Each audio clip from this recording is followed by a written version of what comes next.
जय स्वामीनारायण विद्यार्थी मित्रों, गया वीडियो लेक्चर में આપણે ગતિના ત્રણ સમીકરણો એ વેગ અને સમય વચ્ચેનો સંબંધ દર્શાવતું, અંતર અને સમય વચ્ચેનો સંબંધ દર્શાવતું અને છેલ્લે અંતર અને વેગ વચ્ચેનો સંબંધ દર્શાવતા ગતિના ત્રણ સમીકરણો કે જેમાં વેગ અને સમય વચ્ચેનો સંબંધ દર્શાવતું v બરાબર u વત્તા at, અંતર અને સમયનો સંબંધ દર્શાવતું સમીકરણ s બરાબર ut પ્લસ 1/2 at સ્ક્વેર અને છેલ્લે અંતર અને વેગના સમય દર્શાવતું સમીકરણ જે છે 2as બરાબર v square minus u square.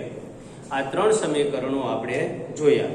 હવે આપણે એક નવો મુદ્દો જોવાનો છે, નિયમિત વર્તુળાકાર ગતિ એટલે શું અને તેના ઉદાહરણો આપો. જો નિયમિત વર્તુળાકાર ગતિ એટલે શું તે સમજાવો અથવા તો ઉદાહરણ આપો. હવે નિયમિત વર્તુળાકાર ગતિ એટલે શું તો કે આપણે સમજી શકીએ કે જો કોઈ પદાર્થ છે એ અચળ ઝડપે વર્તુળાકાર ગતિ કરતો નિયમિત રીતે, તો એને નિયમિત વર્તુળાકાર ગતિ એમ કરે છે એમ કહેવાય. દાખલા તરીકે ઘડિયાળનો સેકન્ડ કાંટો તમે જુઓ, નિયમિત રીતે વર્તુળાકાર છે અચળ વેગથી ગતિ કરે છે. શું કરે છે? અચળ વેગથી અથવા તો અચળ ઝડપે વર્તુળાકાર શું કરે છે? ગતિ કરે છે. તો એને શું કહેવાય? તો એ ગતિને કેવી ગતિ કહેવાય? નિયમિત વર્તુળાકાર ગતિ કહે છે. બીજું છે ચંદ્ર. ચંદ્ર છે એ પૃથ્વીની ફરતે નિયમિત રીતે વર્તુળાકાર ગતિ કરે છે. તો એ આ બે છે એ નિયમિત વર્તુળાકાર ગતિ કરતા પદાર્થોના શું છે? ઉદાહરણ છે. તો આપણે પ્રશ્ન એવો છે કે નિયમિત વર્તુળાકાર ગતિ એટલે શું સમજાવો. તો આપણે પહેલા નિયમિત વર્તુળાકાર ગતિની શું લખવાની કે વ્યાખ્યા, કે જો કોઈ પદાર્થ અચળ ઝડપે વર્તુળાકાર પથ પર, જો કોઈ પદાર્થ નિયમિત ઝડપે બરાબર વર્તુળાકાર પથ પર ગતિ કરતો હોય તો તે વર્તુળાકાર ગતિ કરે છે એમ કહેવાય. બરોબર? અને એની વ્યાખ્યા લખીએ કે જો કોઈ પદાર્થ અચળ ઝડપે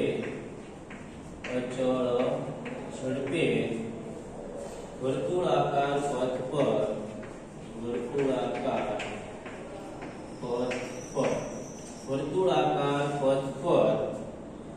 ગતિ કરતો હોય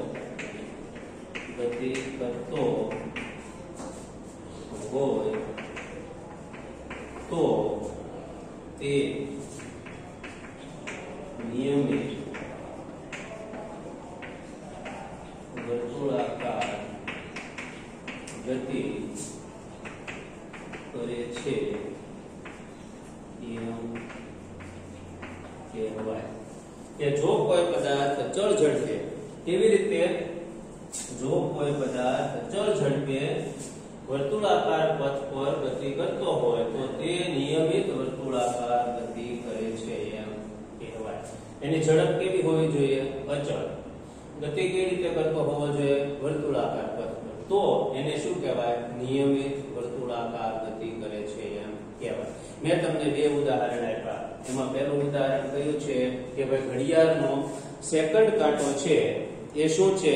નિયમિત ગતિ કરતા પદાર્થ છે. એનું ઉદાહરણ છે કે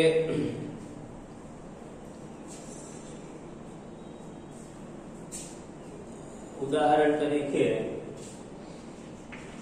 ઘડિયાળનો સેકન્ડ કાંટો એક બરાબર. આજ ઘડિયાળનો સેકન્ડ કાંટો છે એ એનો પહેલી વેગ છે એ ઉદાહરણ છે. બરાબર. એ ઘડિયાળના ડાયલ પર નિશ્ચિત સમયમાં સેકન્ડ કાંટો તે ઘડિયાળના ડાયલ પર નિશ્ચિત ઝડપે અચળ ઝડપથી વર્તુળાકાર ગતિ કરે છે. પછી બીજું છે પૃથ્વી ફરતે પરિભ્રમણ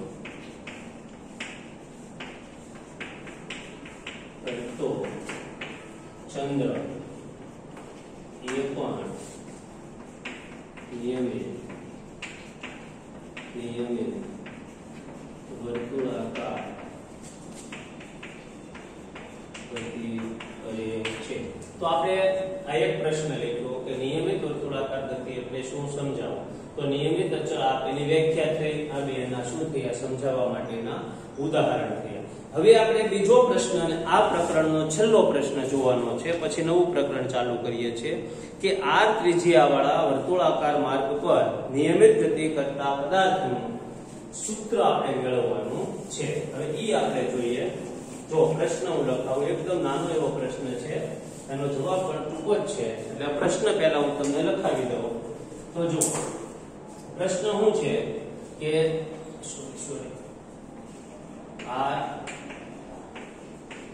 r ત્રિજ્યાના વર્તુળાકાર માર્ગ પર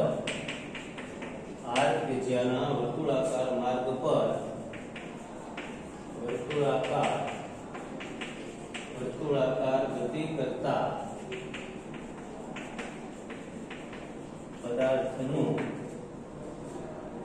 પદાર્થની રેખીય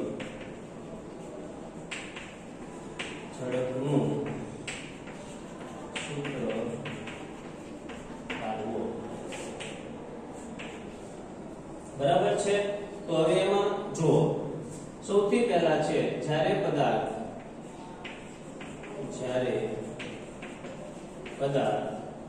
નિયમિત વર્તુળાકાર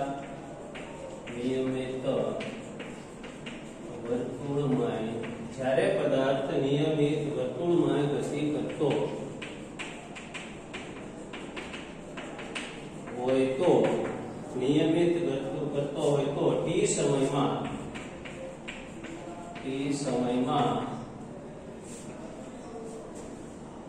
r ત્રિજ્યાવાળા પથ પર એક ચક્ર પૂર્ણ કરવા માટે t જેટલો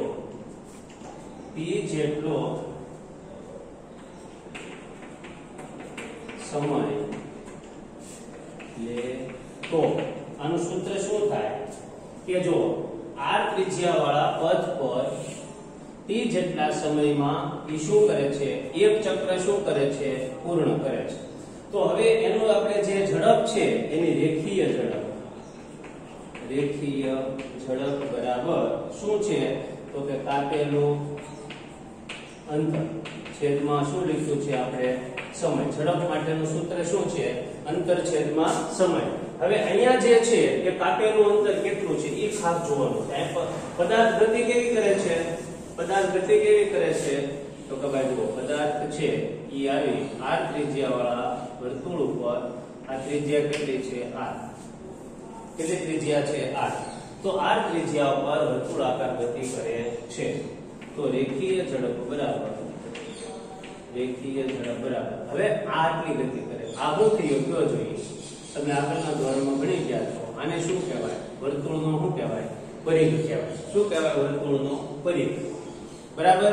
તો વર્તુળના પરિઘનું સૂત્ર છે 2π r છેદમાં શું છે t. તો આ રેખીય ઝડપ જે છે એના ઉપરથી આપણે સૂત્ર લખી શકીએ કે વર્તુળાકાર પથની કાપેલું અંતર બરાબર કેટલું છે, તો રેખીય ઝડપ બરાબર આપણે આમ પણ લખી શકીએ કે વર્તુળાકાર પથની લંબાઈ છેદમાં શું આવશે, સમય. વર્તુળાકાર પથની લંબાઈ છેદમાં શું આવશે, સમય. બરાબર. તો વર્તુળાકાર પથની લંબાઈ શું છે 2π r છેદમાં સમય શું આવશે t. તો આવી રીતે આપણે છે એ વર્તુળાકાર પથની લંબાઈ ઉપરથી એની ઝડપ છે અથવા તો એની રેખીય ઝડપનું શું મેળવી શકીએ, સૂત્ર કે 2π r. એટલે કે જ્યારે વર્તુળાકાર નિયમિત પદાર્થ ગતિ કરતો હોય ત્યારે એની ઝડપનું સૂત્ર આ થાય કે 2π r ના છેદમાં t. તો અહીંયા આ એક પ્રકરણ જે ગતિનું હતું એ આપણે શું કર્યું છે, પૂર્ણ કર્યું છે. હવે આપણા કોર્સ મુજબ આપણા કોર્સમાં જે આવે છે એ પ્રમાણે આપણે હવે 14મું ચેપ્ટર ચાલુ કરવાનું છે. કયું ચેપ્ટર મિત્રો ચાલુ કરવાનું છે? 14મું ચેપ્ટર. એ ચેપ્ટરનું નામ છે નૈસર્ગિક સ્ત્રોતો. શું નામ છે? નૈસર્ગિક સ્ત્રોતો. હવે નૈસર્ગિક સ્ત્રોતોની વાત છે એ આપણે ધીરે ધીરે છે એ જોતા જોવાની છે. તો સૌથી પહેલા 14મું પ્રકરણ જો. હવે આપણે જે જોઈએ છે એ શું છે? પ્રકરણ નંબર કયું છે? 14. કયું પ્રકરણ હવે આપણે જોવાનું છે? 14મું પ્રકરણ. પ્રકરણનું નામ છે નૈસર્ગિક સ્ત્રોતો. નૈસર્ગિક એટલે શું? તો કે નૈસર્ગિક એટલે કુદરતી. નૈસર્ગિક એટલે શું? કુદરતી. તો હવે કુદરતી જે સ્ત્રોતો છે પ્રકરણ 14 નામ છે નૈસર્ગિક સ્ત્રોતો. તો કે કુદરતે આપણને આપેલા કુદરતી રીતે મફતમાં, આપણે ગુજરાતીમાં કહીએ તો મફતમાં વાપરવા આપેલા સ્ત્રોત અથવા મફતમાં આપેલી વસ્તુ, આને નૈસર્ગિક સ્ત્રોત કહેવાય. કેટલી વસ્તુ આપણને મફતમાં આપે? આમ તમે વિચાર કરી લો ભાઈ, આપણે સામાન્ય રીતે જીબી વાળા છે ને એક લાઈટ આપે છે ને તો એ આપણને ડગડગ રાખે. લાઈટ બિલ ન ભરવા ગયા હોય તમે, બરાબર?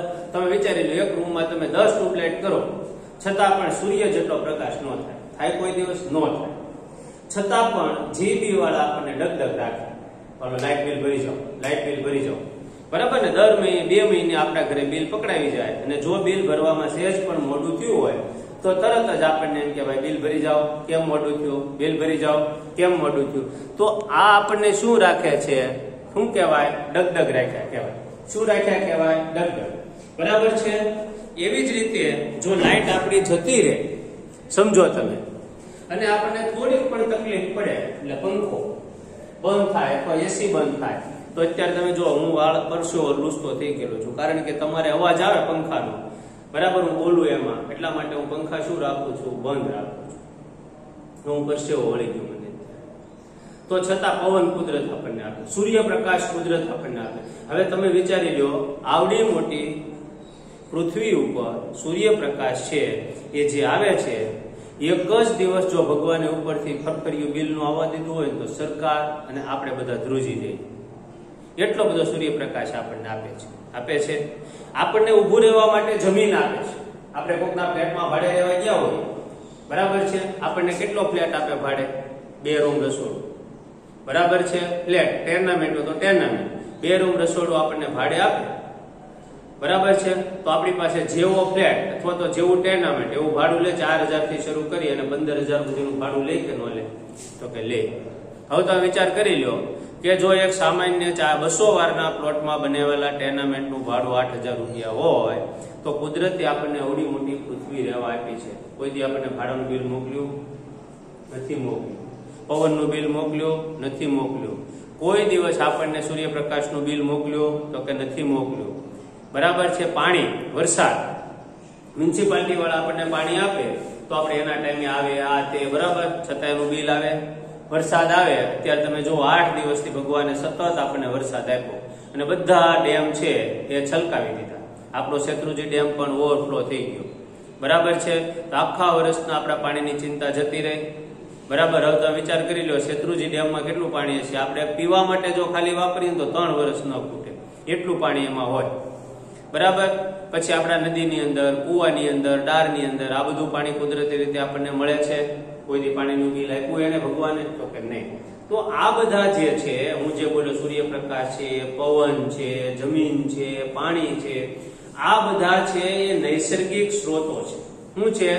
નૈસર્ગિક સ્ત્રોતો છે. એટલે કે કુદરતી રીતે આપણને આપેલા ભગવાને સ્ત્રોતો. પણ આપણે શું કર્યું છે? તો કે આપણે એવું કર્યું છે કે આ બધાનો થાય એટલો ઉપયોગ કરવાનું ભગવાને કીધું. શું કરવાનું કીધું હતું? કે તમે માણસો, તમે પૃથ્વી પર રહ્યો, મને વાંધો નથી, મેં તમને પૃથ્વી આપી, એની હારે બધું આપ્યું. જેમ કોઈ સારો મકાન માલિક હોય ને આપણને મકાન ભાડે આપે, તારે ફર્નિચર આપે, લાઇટ બિલ જોડેલું હોય તો લાઇટ બધું આપે, એસી બધું મૂકતા જાય. એમાં ભગવાને છે આપણને કીધું કે જાઓ પૃથ્વી પર રહ્યો મનુષ્યો, પણ તમે પાણી, જમીન, સૂર્યપ્રકાશ ને પવન આ બધું હું તમને આપું છું, પણ તમે એનો જાળવીનો ઉપયોગ કરજો, બરાબર છે? જેથી કરીને બીજી પેઢીને મારે ભાડે આપવું હોય મારી પૃથ્વી તો હું આપી શકું, બરાબર છે? આપણે શું કર્યું કયો જોઈએ? આપણે શું કર્યું? મન ફાવે એમ શું કર્યો? એનો ઉપયોગ કર્યો. પાણીની અંદર આપણે શું ગટરું ભેળવ્યું તો પાણીને પ્રદૂષિત કર્યું તો કે આ કર્યું ને. હવાની અંદર ધુમાડા ભેળવ્યા ઉદ્યોગ ને તો કે આપણે એને શું કરીએ? પ્રદૂષિત કરી. જમીનની અંદર આપણે બધો જેવો તેવો બધો જે મન પડે એવો કચરો નાખ્યો તો કે જમીનને પણ આપણે શું કરી? પ્રદૂષિત કરી. બરાબર. તો આ બધી જ વસ્તુઓ જે છે એને આપણે શું કર્યું તો કે બધાનો આપણે ઉપયોગ કરવાને બદલે દુરુપયોગ પણ ચાલુ કર્યો. તો એના લીધે છે એ આપણને બધાને તકલીફો ચાલુ થઈ. પણ એ ન થાય એના માટે આપણે બધું વિચારવાનું છે. તો મિત્રો આ બધી તો સામાન્ય વાત છે. આ મેં તમને એક ભગવાનનું આપ્યું પ્રૂફ કરે. અત્યારે ભગવાનને એમ થયું કે આ બધા બહુ વાયડા થઈ ગયા છે. મારે જેમ તેમ મારા ઉપર પ્રદૂષણ કરે છે, જેમ તેમ મારા પાણીમાં કચરો નાખે છે, જ્યાં ત્યાં રખડે છે. ફટ કરતો એક નાનો એવો વાયરસ મૂકી દીધો, કોરોના, રોડે ચડાવી દીધા બધાને.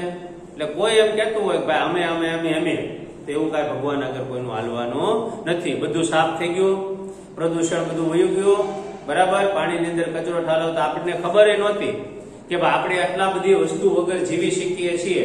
છેલ્લા 6 મહિનાથી કોઈ પણ વ્યક્તિ એવી નહીં હોટલમાં જમવા ગયો. નહીતર બધા એમ કહેતા હોટલના જમવા વગર ન ચાલે, આ ખાધા વગર ન ચાલે, અહીંયા ફરવા ગયા વગર ન ચાલે, મેળા વગર ન ચાલે, આના વગર ન ચાલે. આપણું ન ચાલવાનું લિસ્ટ એવડું મોટું હતું. એની બદલે અત્યારે જયારે કોરોના આવ્યો છે, બરાબર છે, તો આપણે આવી બધા જ વગર ચાલે એવું ચલાવી દીધું. બરાબર છે. તો આ વસ્તુ છે એ આપણે કુદરતી છે. તો આપણે કુદરતનો ઉપયોગ કરવાનો છે, ઉપભોગ કરવાનો નથી. એ સમજાવવા માટેની આ બધી વાત છે એ આપણે જોઈએ. હવે આપણે પરીક્ષાની દ્રષ્ટિએ વાત કરીએ. આ મેં તમને જનરલ વાત કરી. હવે પરીક્ષાની દ્રષ્ટિએ છે તો સૌથી પહેલા આપણે નૈસર્ગિક સ્ત્રોત. તો આપણો પહેલો પ્રશ્ન થાય કે કુદરતી સ્ત્રોત કયા કયા છે? જોવા જોઈએ કુદરતી સ્ત્રોત કયા કયા છે તો કે જમીન, પછી બીજું હવા, જમીન, હવા, પછી પાણી, સૂર્યપ્રકાશ. આ શું છે? બધા કુદરતી શું છે? સ્ત્રોત છે. આ બધા છે એ કુદરતી સ્ત્રોત છે. હવે આપણે જુઓ તો કે જમીનની અંદર તમે બરાબર સમજી લેજો. જમીન છે એ આપણને રહેવા માટેનું આવરણ પૂરું પાડે છે. પાણી છે એ આપણને પીવા માટે અને આપણી જૈવિક ક્રિયાઓ માટે ઉપયોગી છે. હવા છે એ આપણે શ્વાસ લેવા માટે શું છે? ઉપયોગી છે. તો આ ત્રણેય ભેગા થઈ અને આપણું જીવન શક્ય બને છે. હવા, પાણી અને જમીન, અને સાથે સૂર્યપ્રકાશ છે. એના દ્વારા બાકીનું બધું સંચાલન થાય છે. વનસ્પતિ ખોરાક બનાવે છે, આપણને ઉર્જા મળે છે, આ બધું. પણ આ જે ત્રણ વસ્તુ છે, હવા, પાણી અને જમીન, જેને આપણને ત્રણેયનું મિશ્રણ થઈ અને શું બનાવે છે? આપણને રહેવા માટેનું વાતાવરણ અથવા તો રહેવા માટેની આપણને સંપૂર્ણપણે પરિસ્થિતિ પૂરી. એમાં જમીન જે છે, જમીન એને શું કહેવાય તો કે જમીનને કહેવાય મૃદાવરણ. શું કહેવાય? મૃદાવરણ. બરાબર છે. એટલે કે પહેલું છે મૃદાવરણ. એટલે શું? મૃદાવરણ એટલે શું? મૃદાવરણ એટલે શું?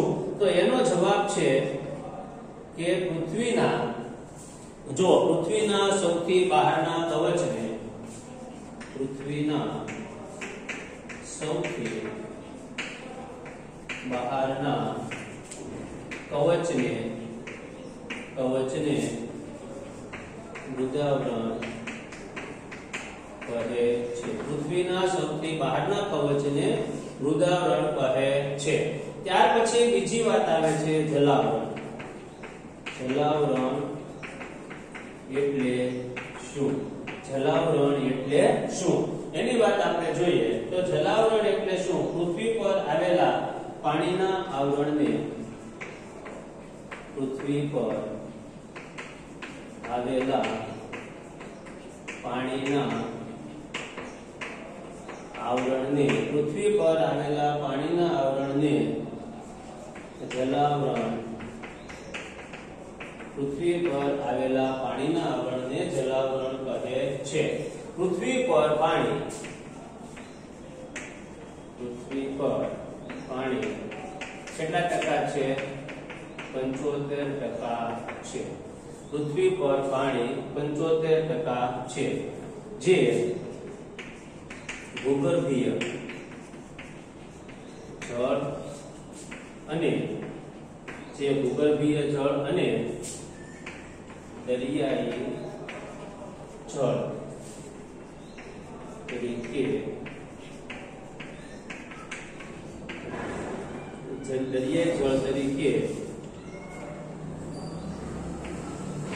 છે। જે જમીનની અંદર ભૂગર્ભીય જળ એટલે શું? આપણે જે ડારમાં છે, કુવામાં છે, બરાબર, એને ભૂગર્ભીય જળ કહેવાય, બરાબર। અને પછી દરિયાઈ જળ એટલે કે જે ક્યાં છે? દરિયામાં છે, બરાબર। એ બધું ભેગું કરી અને કેટલા ટકા પાણી છે? 75% છે એ પાણી છે। ત્યાર પછી ચોથો પ્રશ્ન છે જલાવરણ। જલાવરણ આવી ગયું, હવે આવે છે વાતાવરણ। વાતાવરણ એટલે શું? પછીનો પ્રશ્ન છે વાતાવરણ એટલે શું? તો જે સમગ્ર પૃથ્વીને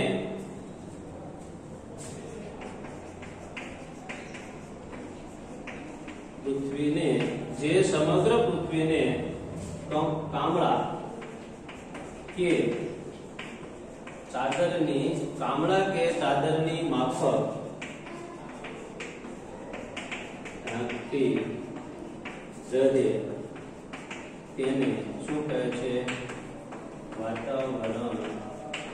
તેને વાતાવરણ કહે છે। જે સમગ્ર પૃથ્વીને કામળા એટલે કે આપણે ધાબળો જેને કહીએ છીએ કે ચાદરની માફક આપણે આખી પૃથ્વી ઉપર ઢંકાયેલું છે, એને શું કહેવામાં આવે છે? વાતાવરણ કહે છે। તો જુઓ તમે બરાબર સમજી લેજો, અહીંયા એક વાત છે કે આપણે પૃથ્વી ઉપર 3 પ્રકારના આવરણ છે: મૃદાવરણ, જલાવરણ અને વાતાવરણ। આ ત્રણેય વસ્તુ ભેગી થઈ અને આપણા પૃથ્વી ઉપર જીવન શક્ય છે। આ ત્રણેય વસ્તુ ઉપર શું થાય છે? ભેગી થાય અને પૃથ્વી ઉપર શું બનાવે છે? તો કે જીવન શક્ય બનાવે છે। હવે આપણે આની અંદર બીજી વાત જોઈએ તો તમે જુઓ કે આપણે જીવવા માટે ઘણી બધી વસ્તુની જરૂર છે। એમાં મુખ્ય જે આવે એ હવા। આપણે હવા જોઈએ, આપણે શ્વાસ લેવો પડે। જો શ્વાસોશ્વાસ આપણે 1 મિનિટ પણ ન લઈએ તો આપણો પ્રોગ્રામ શું થઈ જાય? પૂરો થઈ જાય ને। તો આ જે હવા છે એ હવાની અંદર કયા વાયુ? તો કે આપણે જે લઈએ છીએ તો પ્રાણવાયુ, જેને આપણે કહીએ છીએ ઓક્સિજન। આપણે ઓક્સિજન લઈએ છીએ અને કાર્બન ડાયોક્સાઇડ શું કાઢીએ છીએ? બહાર કાઢીએ છીએ। પણ આ ઉપરાંત હવાની અંદર પણ બીજા ઘણા બધા ઘટકો રહેલા હોય છે। તો હવાની અંદર જો 79% ઓક્સિજન છે, નાઇટ્રોજન છે, 79% નાઇટ્રોજન છે, 21% શું છે?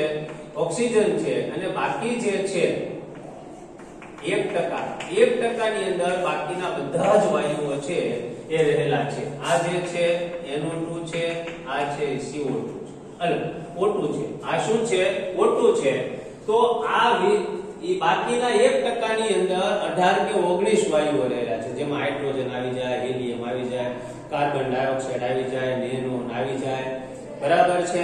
આવા તો ઘણા બધા વાયુઓ છે એ વાયુઓ, ઓઝોન આવી જાય, આ બધા જ વાયુઓ છે। 18 જેટલા વાયુઓ જે છે એ બધા વાયુઓ કેટલા ટકામાં છે? 1%। એ બધા વાયુઓ કેટલા ટકામાં છે? 1% ની અંદર એ બધા જ વાયુઓ રહેલા છે।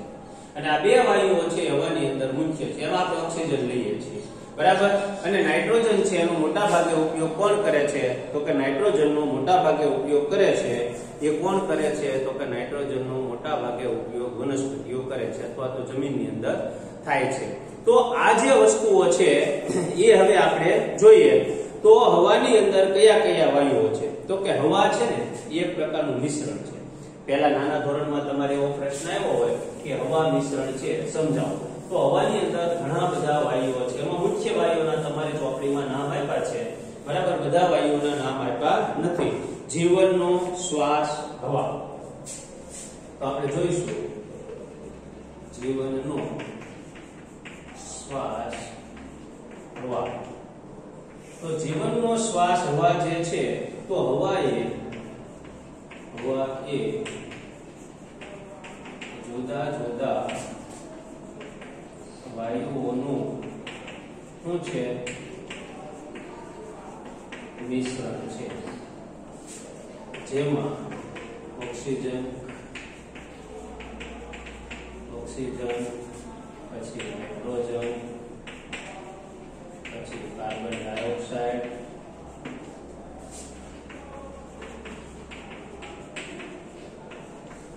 ઓઝોન, આ તમે ચોપડી નથી, ઓઝોન, હાઇડ્રોજન પછી હિલિયમ વગેરે વાયુઓ આવેલા છે. આ બધા જ વાયુઓ ક્યાં આવેલા છે? તો કે હવાની અંદર આવેલા છે. હવે આની અંદર તમે જુઓ તો કે કાર્બન ડાયોક્સાઇડ નું પ્રમાણ લિમિટેડ છે. બીજા બધા ગ્રહો, દાખલા તરીકે તમારી ચોપડીમાં બે નામ આપ્યું છે કે ભાઈ શુક્ર અને મંગળ જેવા ગ્રહો ઉપર જીવન શક્ય નથી. શા માટે જીવન શક્ય નથી? તો કે શુક્ર અને મંગળ ઉપર વાતાવરણ જે છે એ વાતાવરણની અંદર આપણે કેમ નાઇટ્રોજન અને ઓક્સિજન મુખ્ય છે, તો ત્યાં કાર્બન ડાયોક્સાઇડ વાયુ મુખ્ય છે. કાર્બન ડાયોક્સાઇડ વાયુ ખૂબ ભારે છે, તો ત્યાં કોણ છે? કાર્બન ડાયોક્સાઇડ વાયુ મુખ્ય છે. તો એમાં 97% એના વાતાવરણમાં 97% કાર્બન ડાયોક્સાઇડ વાયુ આવેલા છે. કેટલા ટકામાં આવેલા છે કાર્બન ડાયોક્સાઇડ વાયુ? 97% કાર્બન ડાયોક્સાઇડ વાયુ આવેલા છે. માટે ત્યાં જીવન શક્ય નથી. જ્યારે આપણે શું છે કે બધા જ વાયુઓ છે એ જે જરૂરી વાયુઓ છે એના જરૂરના પ્રમાણમાં છે. જ્યારે પહેલા ગ્રહો ઉપર શું છે તો કે વાતાવરણ છે, પણ વાતાવરણ અમુક પાતળું વાતાવરણ છે, પણ એ વાતાવરણમાં પણ કાર્બન ડાયોક્સાઇડ વાયુ ખૂબ મોટા પ્રમાણમાં છે.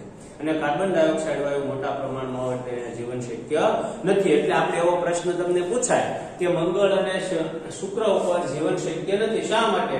તો કે મંગળ અને શુક્ર ઉપર વાતાવરણની અંદર કાર્બન ડાયોક્સાઇડ વાયુ 97% પ્રમાણમાં આવેલો છે. 95 થી 97% કાર્બન ડાયોક્સાઇડ વાયુ છે એ આવેલો છે. માટે ત્યાં જીવન શક્ય નથી. હવે બીજી વાત આવે છે, એક નાનો એવો પ્રશ્ન તમારી ચોપડીમાં આવે છે કે ભાઈ વાતાવરણ જે છે આપણે એ વાતાવરણની અંદર આ બધા વાયુઓ છે, એમાં કાર્બન ડાયોક્સાઇડ વાયુ છે ને, એ કાર્બન ડાયોક્સાઇડ વાયુના બે ગુણધર્મ. એક તો એ પ્રકાશ સંશ્લેષણમાં ઉપયોગી પણ છે, બીજું એનો ફાયદો છે. બીજો એનો ફાયદો એવો છે કે વાતાવરણમાં ગરમી જાળવી રાખે છે. પણ આપણે આમાં શું છે કે આપણે કીધું ભાઈ કાર્બન ડાયોક્સાઇડ વાયુનો ફાયદો છે કે વાતાવરણમાં ગરમી જાળવી રાખે છે, બરાબર છે, અને પ્રકાશ સંશ્લેષણમાં ઉપયોગી છે. આપણે બધા જાણીએ છીએ કે ભાઈ દૂધપાક છે, અત્યારે આવા ભાદરવો મહિનો આવ્યો એટલે શ્રાદ્ધ આવશે એટલે આપણે બધા કહીશું દૂધપાક પીવાની ખૂબ મજા આવે. પણ દૂધપાક કેટલો પીવાય? જેટલો જરૂર હોય એટલો પીવાય ને. હવે આપણે બોગડી લઈને બેસી ગયા હોય બાજુમાં અને પછી ઉલટી કરીએ તો વધારે પીવો સારો? તો કે નહીં. એમ કાર્બન ડાયોક્સાઇડ વાયુ જેમ આ ઉપયોગી છે એમ પાછું જેનું પ્રમાણ વધી જાય તો કાર્બન ડાયોક્સાઇડ વાયુ નુકસાન કરતા પણ છે. કેવી રીતે? તો કે કાર્બન ડાયોક્સાઇડ વાયુ ગરમીનું શોષણ કરે છે, અને ગરમીના શોષણના પરિણામે શું થાય છે તો કે કાર્બન ડાયોક્સાઇડ વાયુ ગરમીનું શોષણ કરે એટલે વાતાવરણ જે છે એ થોડું ગરમ થાય. ગરમ થાય એટલે ધ્રુવ પ્રદેશો ઉપર રહેલો બરફ જે છે એ બરફ પીગળવાની શક્યતા રહે, અને બરફ પીગળે તો એ બરફ પીગળીને બધો ક્યાં આવે? દરિયાના પાણીમાં. એટલે દરિયાની સપાટી ક્યાં આવે? ઊંચી આવે. દરિયાની સપાટી જો ઊંચી આવે તો શું થાય? તો કે આજુબાજુના વિસ્તારમાં, દાખલા તરીકે મુંબઈ છે, સુરત છે, આપણું ભાવનગર છે, આ બધા વિસ્તારમાં પાણી ફરી વળે. એટલા માટે આજુબાજુનો વિસ્તાર છે ડૂબમાં જાય. તો એ કાર્બન ડાયોક્સાઇડ વાયુ જો વધે તો આ તકલીફ થાય, એને ગ્રીન હાઉસ અસર તરીકે પણ ઓળખવામાં આવે છે. એટલે વધવો તો ન જોઈએ, પણ વાતાવરણમાં કાર્બન ડાયોક્સાઇડ વાયુ કેવી રીતે ઉમેરાય છે એ આપણે અહીંયા વાત જોવાની છે. ભાઈ વાતાવરણની અંદર કાર્બન ડાયોક્સાઇડ વાયુ છે એ કેવી રીતે પ્રવેશતો હશે એના વિશેની વાત છે એ આપણે જોવાની છે. એ હવે આપણે આવતા પીરિયડમાં એટલે કે આવતીકાલે છે એ વાતાવરણમાં કાર્બન ડાયોક્સાઇડ વાયુ કેવી રીતે પ્રવેશે એ આપણે જોઈશું. અત્યારે આપણે એટલું રાખીએ છીએ. તમે પહેલા પાઠ જે છે આપણો ગતિનો પાઠ, એ ગતિના પાઠના બધા જ સવાલો જે છે, સ્વાધ્યાયના સવાલો છે, પછી જે વચ્ચે વચ્ચે આવેલા પ્રશ્નો છે એમાં ઘણા બધા મેં લખાવેલા જ છે. એ બધા પ્રશ્નો તમે બરાબર પાકા કરજો, તમારી પાકી નોટમાં લખજો, બરાબર. અને એ જ્યારે તમારે પરીક્ષા આવે ત્યારે એમાં જવાબ પણ લખવાના છે, અને જ્યારે તમે સ્કૂલે આવો ત્યારે એ નોટમાં પણ તમારે આ પ્રશ્નો બધા લખેલા હોવા જોઈએ. એટલું આપણે અત્યારે રાખીએ છીએ. બાકીનું આવતા વિડીયો લેક્ચરમાં જોઈશું. તો કે જય સ્વામિનારાયણ.